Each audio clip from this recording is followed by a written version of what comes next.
Madanapalle sub collector కార్యాలయంలో జరిగిన అగ్ని ప్రమాద ఘటన దర్యాప్తుపై అనుమానాలు వ్యక్తమవుతున్నాయి. వైఎస్ఆర్సీపీ నేతలను టార్గెట్ చేస్తూ విచారణ సాగడంపై విమర్శలు వస్తున్నాయి. ఎల్లో మీడియాలో వస్తున్న కథనాలు ఆధారంగా దర్యాప్తు సాగడమేంటని వైఎస్ఆర్సీపీ నేతలు ప్రశ్నిస్తున్నారు. అన్నమయ్య జిల్లాలోని మదనపల్లి సబ్ కలెక్టర్ కార్యాలయంలో జరిగిన అగ్ని ప్రమాద ఘటనపై కూటమి ప్రభుత్వం వైఎస్ఆర్సీపీ నాయకులను టార్గెట్ చేస్తూ విచారణ జరుపుతోంది.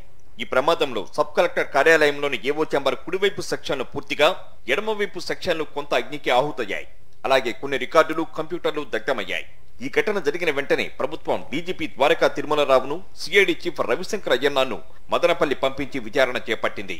వివిధ రెవెన్యూ రికార్డులకు సంబంధించి 25 అంశాలకు చెందిన రన్నింగ్ ఫైల్స్ దగ్ధమయ్యాయని ప్రాథమికంగా నిర్ధారించారు. రెవెన్యూ శాఖ ప్రిన్సిపల్ సెక్రటరీ సిసోడియా క్షేత్రస్థాయిలో విచారణ చేపట్టారు. ప్రజల నుంచి వినతి పత్రాలు స్వీకరించారు. అటు అగ్ని ప్రమాద ఘటనపై వైఎస్ఆర్సీపీ నేతల టార్గెట్ గా ఎల్లో మీడియా కథనాలు ఇస్తోంది. ఒకవైపు విచారణ జరుగుతోందని, ఎఫ్ఎస్ఎల్ నివేదిక ఆధారంగా చర్యలు ఉంటాయని సిసోడియా చెప్పిన తర్వాత కూడా ఎల్లో మీడియా దుష్ప్రచారం సాగిస్తోంది. మదనపల్లి మాజీ ఎమ్మెల్యే నవాజ్ బాషాపై అనుమానాలంటూ ఎల్లో మీడియాలో కథనం వచ్చిన తర్వాత మరుసటి రోజు ఆయన ఇంట్లో అధికారులు సోదాలు చేయడంపై పలు విమర్శలు వ్యక్తమవుతున్నాయి.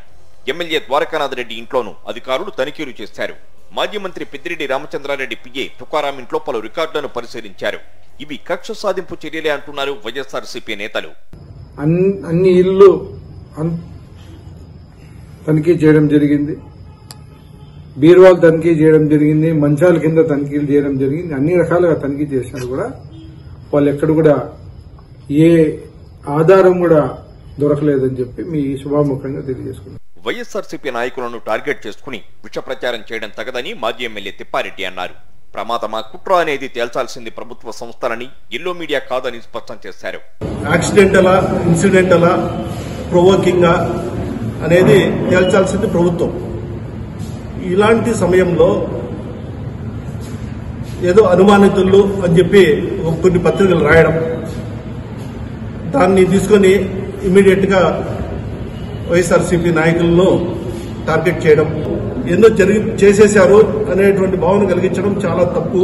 మరోవైపు సబ్ కలెక్టర్ కార్యాలయంలో అగ్ని ప్రమాద ఘటనలో తాజాగా 3 ఉద్యోగులపై ప్రభుత్వం చర్యలు తీసుకుంది. మదనపల్లిలో గతంలో ఆర్డీఓగా పనిచేస్తున్న మురళి, ప్రస్తుత ఆర్డీఓ హరిప్రసాద్, రెవెన్యూ ఉద్యోగి గౌతమ్ ను సస్పెండ్ చేసింది.